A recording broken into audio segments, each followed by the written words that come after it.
Hey everyone, Matthew Harris here. Welcome back. I'm glad you're with me today. Today's video is going to be a shop update on some things that we've been working on. Also some things we've been working on for the shop. We've been working really hard this January on some shop upgrades. 2024 was insanely busy and we had no time whatsoever to work on anything just for the shop. So we've started the year off a bit slow, but that's been a good thing because it's given us the opportunity to do some organization and we've knocked out some cool projects. So I'm gonna show you a little bit of both. Also, I'm happy to announce several dates that I'll be demonstrating throughout the course of 2025. I'm going to announce those dates at the end of this video. So stay tuned. And again, thanks for being here. Okay, so if you've been here before, I'm in the forge shop, but in this back corner, here's where we've done so much work. This is a bunch of new shelving that we added, and I just realized that a lot of our tooling was just scattered throughout the entire shop, and I wanted to put up some really dedicated shelves just for tooling.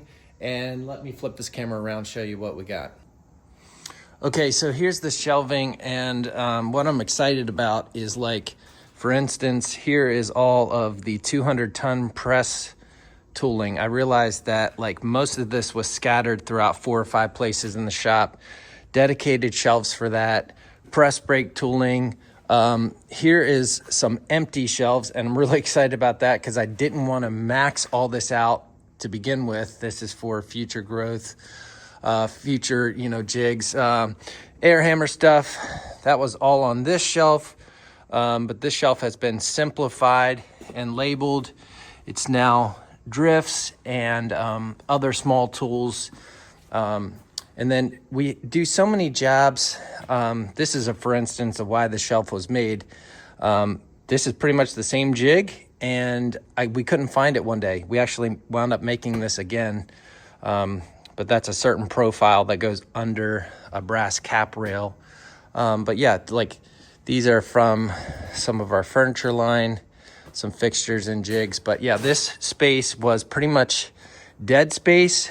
The floor was falling in. There was an air compressor there, so we leveled up the floor. The air compressor is now outside, although there's an automatic shutoff for both compressors. And we built a room out back, and we're getting ready to pipe air throughout the entire old shop into the new shop. And comment below if you have ever used a system like Max Air. I'm looking at a lot of those like kind of PEC style new air systems that they have out. And if you've ever installed one of those in your shop, comment and let me know which one you love. So that's those air systems are next on the list. And believe it or not, I've made some progress on these 2 35-pound air hammers. It's been driving me crazy that these aren't done. So I'm pushing really hard to get these done soon because I have some tooling ideas for those. The other progress that we've made is also some of the same shelving in this back corner. This is all kind of where I have my tool and die stuff squirreled away. So this is all tool steel or blocks of mild steel ready to be made into dies. So yeah, a little bit of organization in the old shop. Let me take you over here, and in this back corner we've done a ton of work organizing. This is still a work in progress, but this was kind of junky. Cleaned it up some. This is all fasteners, which are now moved into the main shop. This wall here is still a work in progress, but I want to add from here down either some Lista or some Vidmar style cabinets to fill this entire place in. But this is going to be for all the extra power tools, extra tools in the shop, a big bank of toolboxes. By the way, comment below if you like Lista or Vidmar. I'm not sure really what to do exactly in this corner.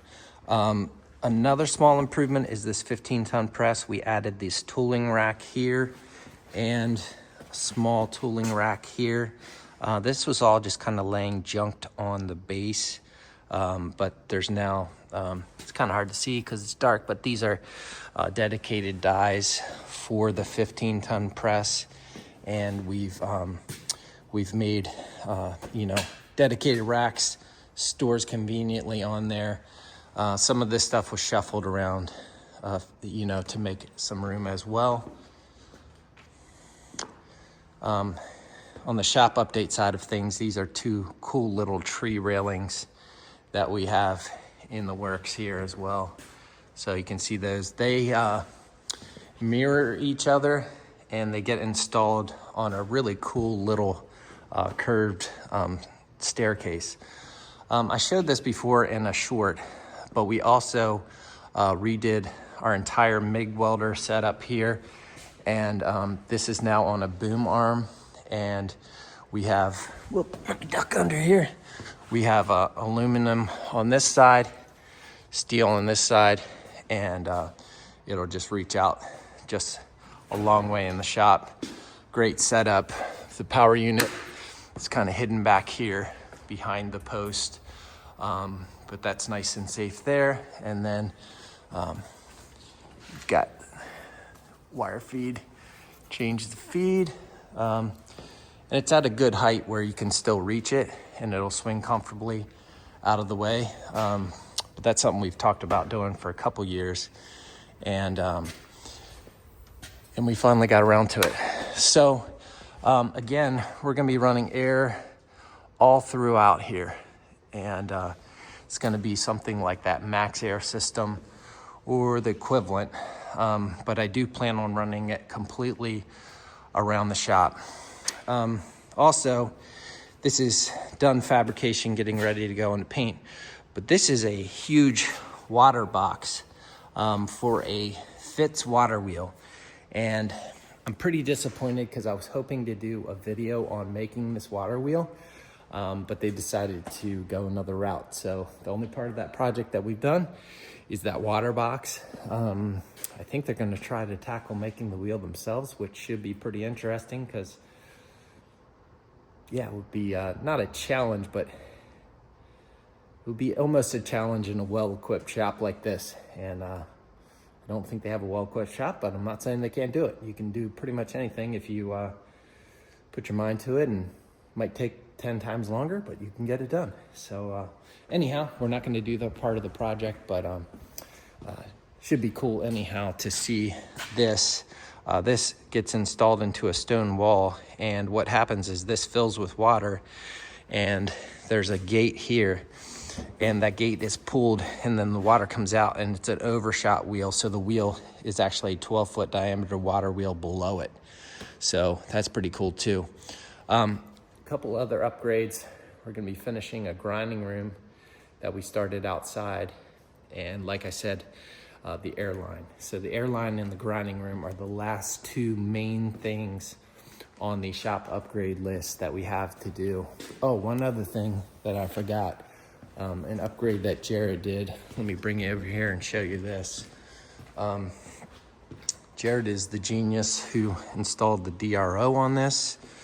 He did the X and the Y axis a long time ago, but he just installed the Z axis. So on our Bridgeport mill, we now have all three axes on the DRO, which was awesome. And he made this cool little rack for the lathe, just keeping all the lathe tooling organized. We're excited because when we plumb air throughout the shop, we're also going to put a drop here, because we have been using these little mist coolant systems, and they just save so much money in tooling. It's not even funny. Those things are so awesome. So a lot of great things happening in the shop. By the way, analytics tells me that only like 30% of the people who watch these videos are subscribed. So if you're not subscribed, hit that subscribe button. Stay tuned. 2025, we're going to be doing a lot of really cool projects. Should have some great videos lined up for you soon. So yeah, that's gonna be awesome. All right, so to wrap this one up, a couple dates that I will be demonstrating or teaching a class workshop. April 3rd through the 6th, I'll be up at the Catskill Mountain Maker Camp with my good friend Chris Cash. We're hosting a collaborative sculpture workshop. It's just really an open workshop where people can come work on a sculpture with us. We'll be kind of guiding that, and hosting that class workshop, whatever you want to call it. It's gonna be an awesome time at a beautiful place, the Catskill Mountain Maker Camp. You can get on their website, check out, sign up there. June 7th, I will be out at the Blacksmith Guild of Central Maryland demonstrating for their one-day conference. And then September 27th through the 30th, I will be out in Ainsworth, Nebraska, demonstrating for the Prairie Blacksmith Association for their fall conference. That's gonna be a great time. And then finally, we do plan on hosting our Hammer In, which will be either the 3rd or 4th Saturday in October. More details to come on that. But hosting conferences, demonstrating at conferences is something that I do plan on doing 2 or 3 times a year. 2025 is already booked. If you're interested in having me come out demonstrate for your group in 26 or beyond, reach out, email me at the studio and let me know. So again, thanks for being here. We got some awesome stuff planned for this channel for 2025. Hit that subscribe button so you don't miss out. Thanks for being with us.